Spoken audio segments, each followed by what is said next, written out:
Estamos en el set del diario.es en Castilla-La Mancha y vamos a entrevistar al secretario general de Podemos en Castilla-La Mancha, don José García Molina. José García Molina, bienvenido. Gracias, Juan. ¿Qué es lo primero que quiere oír de boca de Emiliano García Paje respecto al pacto en la reunión que van a tener? Lo primero que quiero oír, y casi lo único que quiero oír, es su análisis de por qué hemos llegado hasta donde hemos llegado. Quiero ver cuál es la versión del presidente respecto a los incumplimientos de plazos y de contenidos del acuerdo que motivaron que finalmente lo dejásemos en suspenso, ¿no? Hay una cosa que está clara, que marcha atrás ya no se puede dar en cuanto a los incumplimientos que se han dado y a lo que manifestó Podemos en el debate de la región. Hay también un documento sobre incumplimientos que se publicó. Todos los que aparecen en ese documento, desde el rescate habitacional hasta la ley de auditoría ciudadana, deben ponerse sobre la mesa ahora, todos ellos. Para nosotros siguen siendo políticas esenciales, políticas fundamentales. Por lo tanto, es verdad que ya no se puede dar marcha atrás en el acuerdo, como decías. Han pasado 15 meses y algunas cosas ni siquiera han comenzado. No es que vayan con retraso, es que ni siquiera han comenzado. Y ya lo que sería volver a empezar es prácticamente imposible. Pero como siguen siendo políticas que consideramos fundamentales para esta región y para la gente de esta región, lo que quiero escuchar es efectivamente si el presidente tiene intención, voluntad clara y decidida de ponerlas en funcionamiento ya. ¿Algunas de ellas son más prioritarias que otras? Yo creo que todas son prioritarias porque no las pensamos como políticas sectoriales, son políticas que se retroalimentan. Uno no puede luchar contra la pobreza y la desigualdad social si no ha atajado el tema de los desahucios o no ha atajado la problemática de que haya gente que no tiene un hogar donde vivir. Uno no puede pensar la pobreza o cómo combatirla y la desigualdad si no ha atajado la falta de rentas o la falta de salarios o el desempleo, y por eso hemos propuesto la renta garantizada. Uno no puede pensar en que la gente tenga una segunda oportunidad y que la gente que peor lo ha pasado con la crisis, tanto las familias como los empresarios o los pequeños autónomos, si no hay una política social decidida de apoyo. No son políticas sectoriales, es un gran plan que se alimenta de distintas patas y de distintas consejerías. Por lo tanto, creo que deberían ponerse en funcionamiento sincrónicamente. Ha habido precisamente algunos anuncios estos días, sumados a lo que ya dijo el presidente García Paje en el debate. Por ejemplo, se ha dicho que ya hay un borrador para la estrategia regional de lucha contra la pobreza, lo dijo ayer la consejera.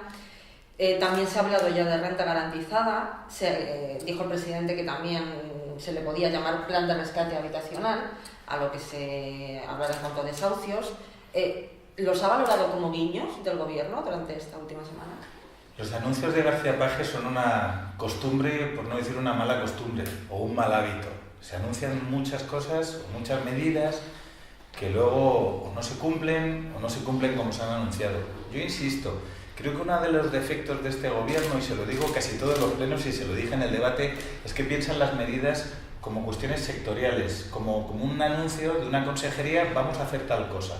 El plan que se nos presentó de lucha contra la pobreza, la verdad es que no era ni un plan, ni un borrador, ni algo que pueda ser llamado con dignidad un proyecto. A mí, se lo dije a la consejera, si un alumno de primero de Educación Social de mi carrera me llega a presentar ese plan, yo mismo estaba suspendido en primero de universidad.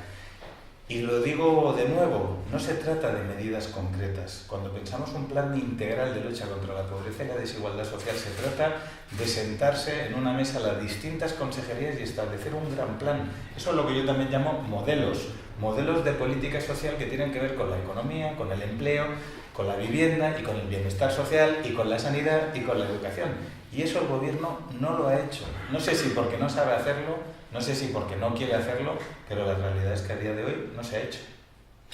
Estamos hablando entonces, de cara a la reunión, de renovar o de reiniciar, como dijo ayer el vicepresidente, el pacto de investidura, o de llegar a partir de ahora a acuerdos puntuales. ¿Ahí Podemos tiene una decisión tomada de cómo va a encarar?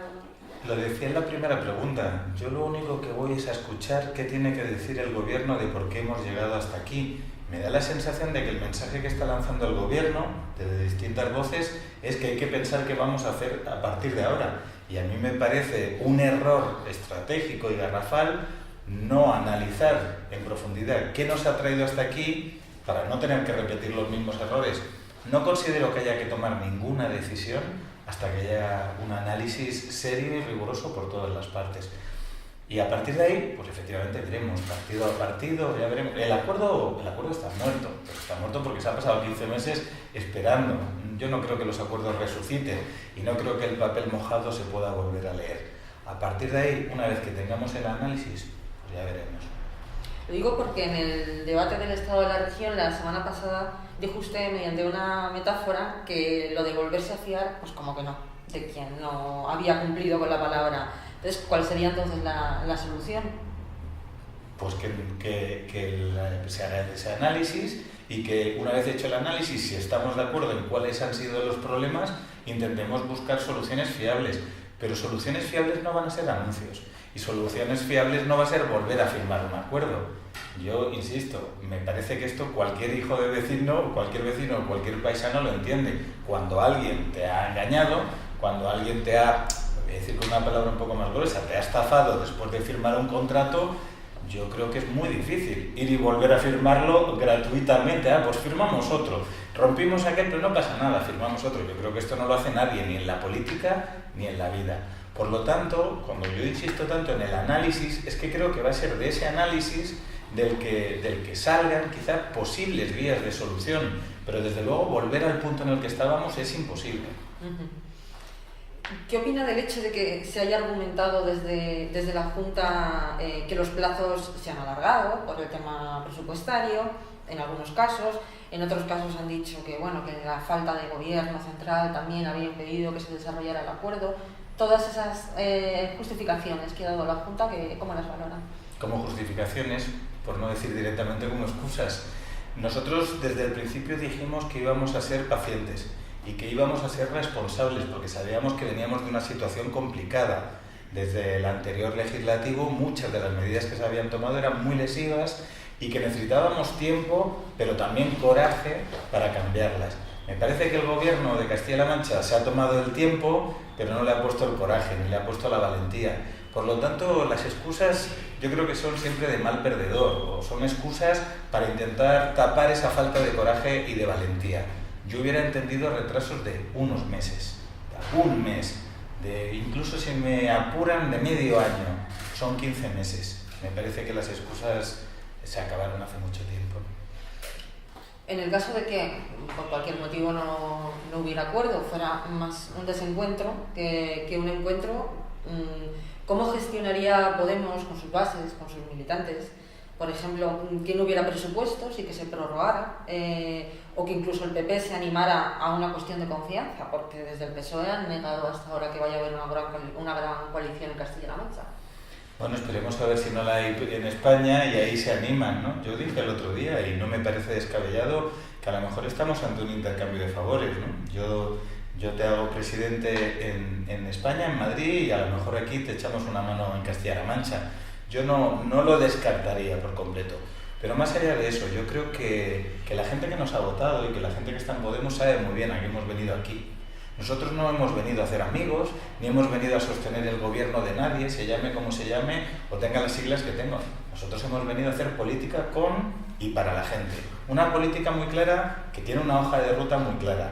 Como nosotros no podíamos aplicar nuestro propio programa porque no gobernamos, llegamos a un acuerdo de investidura muy exigente que contenía medidas políticas, sociales y económicas del programa del Partido Socialista, del nuestro, y algunas que además eran comunes. Bueno, cuando eso no se está cumpliendo, yo no entendería que nadie nos pida que seamos leales a un gobierno que incumple y a un gobierno que no lleva a cabo sus propias medidas. Y me parece que es de cajón. Nadie al final es leal a quien le engaña. Eso sería una cosa de sumisión o de subordinación que desde luego no está en nuestro ADN. Tenemos muy claro qué hemos venido a hacer aquí, es nuestra hoja de ruta, y quien va a tener que decidir con quién quiere ir en este viaje es el Partido Socialista. Si quiere ir con nosotros ya sabe cuál es la hoja de ruta. Si no, pues que se busque en la otra bancada, que creo que tiene 16 diputados que han dicho que le quieren apoyar. Hasta ahora se ha desvinculado, o se ha querido desvincular la ruptura del pacto en Castilla-La Mancha de la política nacional, pero seguimos oyendo mensajes, entre comillas, de Pablo Iglesias que hablan de tomar nota, de que se tome nota en las comunidades autónomas con respecto a una posible abstención del PSOE para que gobierne Rajoy. Luego, el anuncio de la ruptura, que lo realizó usted, se realizó además también un día después de las elecciones vascas y gallegas. Entonces, ¿realmente nunca ha tenido influencia externa la política nacional en esta ruptura? Pues no, porque lo he explicado varias veces, no me importa volverlo a explicar. Las revisiones del pacto se hicieron desde el primer momento, desde el día en que se firmó. Habíamos constituido una comisión de seguimiento del acuerdo, donde es verdad que en los primeros meses, más allá de algunos retrasos que nosotros podíamos aceptar y podíamos entender, el trabajo iba funcionando. A partir de un momento dado, que yo ubico a partir de las Navidades, la cosa empezó a torcerse. En la reunión de febrero, que dice el presidente que fue la última, pero no lo fue, las cosas ya no iban bien. Y en la de mayo era un desastre. El gobierno venía sin los deberes hechos, siempre. Nos pedía que hiciéramos nosotros cosas que ellos no hacían o llegaban a las reuniones de la comisión sin los deberes hechos. A partir de ahí ya fueron todo avisos. Por este camino no podemos ir. Y lo hicimos en los plenos, lo hicimos en ruedas de prensa, lo hice en artículos de prensa. Me parece que quien ha querido escuchar ha podido escuchar que eso iba a llegar. Pero creo que hay un detonante, y ese detonante es que el pleno del jueves anterior al lunes, en el que nosotros dimos por acabado el pacto, llevamos dos medidas que son esenciales para ese acuerdo, que eran, digamos, la cuestión de la no privatización del aparcamiento del Hospital de Guadalajara y también la recuperación un poco de las condiciones laborales dignas para el transporte sanitario en Castilla-La Mancha. Y las dos fueron votadas en contra por el Partido Socialista. Fue muy criticado también por realizar una comparecencia sin preguntas. Sí. ¿Cómo ha recibido esa crítica? Yo lo puedo llegar a entender. Si fuera una cuestión de hábito, pues creo que estaría fuera de toda duda. Pero a mí me gusta explicarlo así. Yo creo que no es lo mismo el discurso de un funeral que el discurso de una boda. Cuando uno hace un discurso en una boda, primero está alegre y además tiene hasta ganas de hablar y de lucirse. Cuando uno hace un discurso en un funeral quiere medir muy bien las palabras y quiere lanzar un mensaje, porque era un momento complicado. Todos éramos conscientes de que era un momento complicado y que a lo mejor, si uno habla más de la cuenta, acaba desvirtuando lo que quiere decir, ¿no? Y la verdad es que desde que el jueves habíamos tomado la decisión de que esto era así, nos dedicamos a construir un discurso que era el que queríamos lanzar. No es una costumbre, es posible que no vuelva a suceder, que no haya preguntas, pero creo que era un día especial y por eso también tomamos una decisión especial. Y por último, la primera pregunta, pero dada la vuelta, otra vez. ¿Qué es lo que debe evitar el presidente García Paje en la reunión para que haya un acuerdo?